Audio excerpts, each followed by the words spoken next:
আসসালামু আলাইকুম। আমি সাত সকালে রওনা দিচ্ছি বাদেরহাটের উদ্দেশ্য। বাদেরহাট থেকে আমি আর আমার মামা যাব পাবনা কন্টেন্ট ক্রিয়েটর মিলন মেলাতে। তো আমরা এখন স্টেশনে যাচ্ছি আর প্রাকৃতিক দেখতেছি, কত সুন্দর আবহাওয়া। সাত সকালে বাতাসটা গায়ে লেগেছে, খুব ভালো লাগতেছে।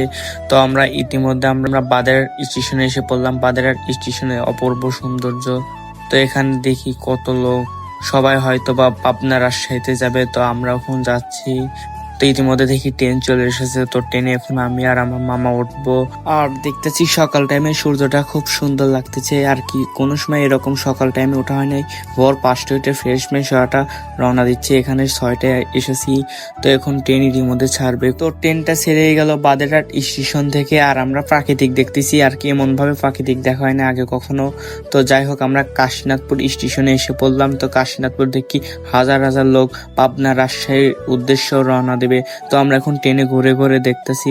দুবিনা খুব সুন্দর স্টেশনটা, আর কি লোক কম আছে। তো আমরা এখন রাঘবপুর চলে আসলাম। রাঘবপুর তো স্টেশনটা খুব ভালোই লাগলো। রাঘবপুর এসে একটু বেড়ালাম। তো আমরা এখন পাবনা স্টেশনে চলে আসলাম। পাবনা স্টেশনে আসার পর দেখি হাজার হাজার লোক, যে যেখানে যাই হোক যাবে। তো আমরা পাবনা স্টেশন থেকে এখন আমরা যাব পাবনা শিল্পকলা কেন্দ্র।